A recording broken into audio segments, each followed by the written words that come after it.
Assalamualaikum warahmatullahi wabarakatuh. Video kali ini saya akan membuat tutorial panduan bagaimana cara teman-teman menginput data pada formula Admiralty yang saya share. Panduan ini agar teman-teman tidak salah input dan salah interpretasi yang mengakibatkan hasil pengolahan dan analisis data tidak sesuai. Oh ya, bagi teman-teman yang baru melihat video ini adalah channel Hydrographic Surveyor, di mana channel ini membahas tentang kegiatan survei dan pemetaan laut. Bagi teman-teman yang melaksanakan kegiatan di lapangan, ini saya punya banyak sekali video tutorial-tutorial dari akuisisi data hingga pengolahan data, survei, dan pemetaan laut. Mudah-mudahan video ini dapat bermanfaat bagi teman-teman dan sedikit dapat membantu teman-teman pada saat melaksanakan kegiatan survei di lapangan. Oke, mari kita mulai. Ini adalah formula Admiralty yang dapat digunakan dalam dua mode. Yang pertama adalah pengamatan seri 15 piantan dan mode berikutnya adalah pengamatan seri 29 piantan. Di sini sudah saya siapkan data pengamatan pasang surut selama 29 piantan atau 30 hari. Tinggal kita copy kemudian paste di sini. Deretan sebelah sini adalah deretan tanggal, kemudian deretan sebelah sini adalah deretan jam dari jam 00 sampai 23.00 selang selama 1 jam pengamatan. Kemudian ini seri pengamatan pasang surutnya tinggal kita isi. Saya isi 29 piantan. Otomatis ini berubah. Kemudian grafiknya juga sudah terplot di sini. Kemudian nama perairannya atau stasiunnya silakan diketik atau diinput. Di sini saya tidak input, tapi teman-teman wajib menginput ini. Kemudian nama pengamatnya atau surveyornya saya tulis. Oke, kemudian ini adalah tanggal full, tanggal pengamatan awal. Formatnya adalah bulan-bulan, hari-hari, tahun-tahun. Jadi tinggal saya input. Di sini bulannya bulan Agustus, pengamatan datanya. Kemudian di sini tanggal 24 dan di sini 2012.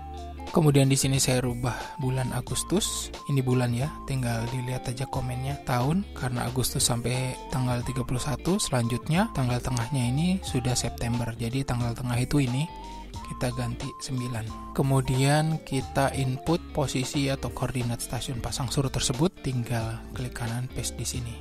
Nah, ini koordinatnya, otomatis dia akan mengkalkulasi sendiri waktu tolok, zona, dan sentral meridiannya. Nah, ini adalah peta total intensitas magnet yang ada di Indonesia. Peta ini saya cuplik dari NOAA sehingga bisa digunakan sebagai informasi lebih apabila teman-teman melaksanakan survei pendeteksian anomali kemagnetan laut.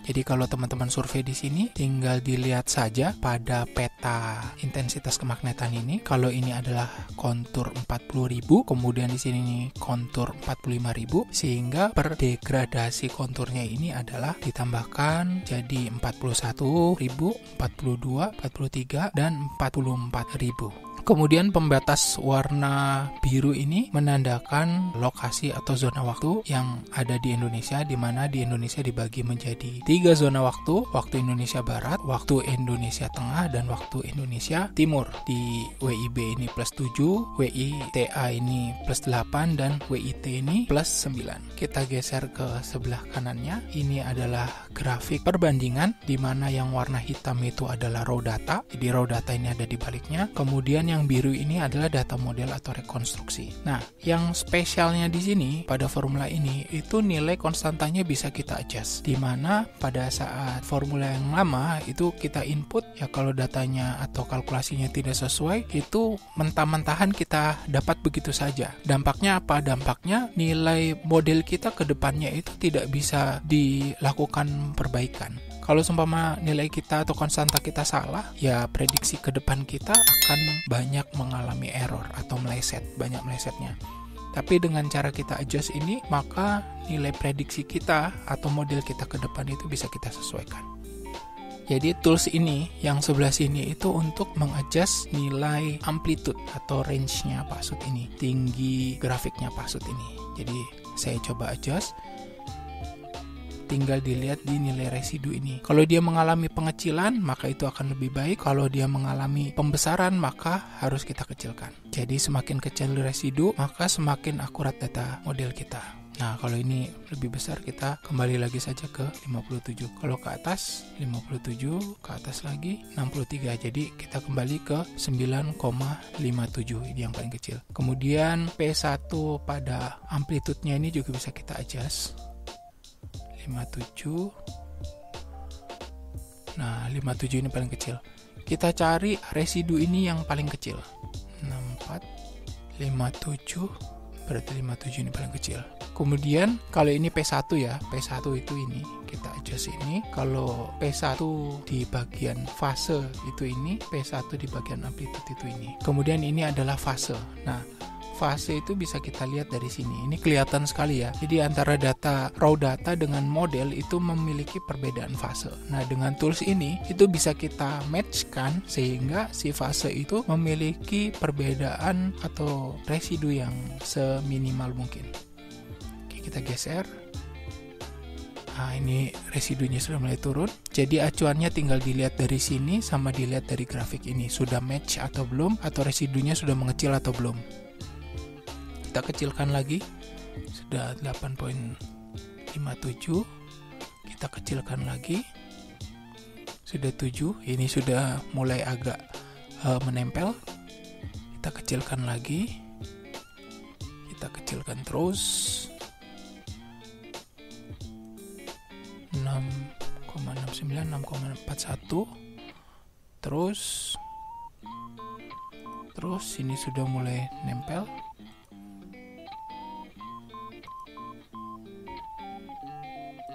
5,21, 4, 4,76, 4,67, 60. Nah, ini udah mulai nempel ya. 4,57,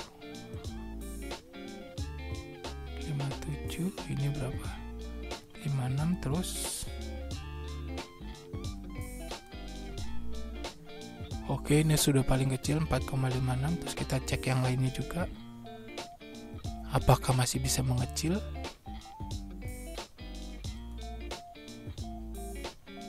Oke, terus masih bisa mengecil. Wis, tadi 4,39. Ini kita cek bisa mengecil nggak? Oh, makin membesar. Oke, masih bisa mengecil. Oke. Membesar lagi. Nah, ini 4,17. Kita cek lagi. Nah, 4,02. Tadi udah bagus. 4,02. Kita cek ini. Membesar.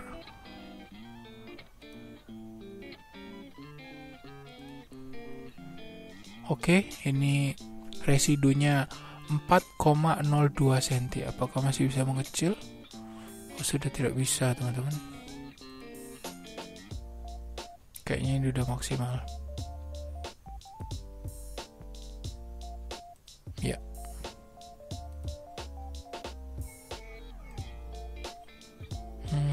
Sudah maksimal.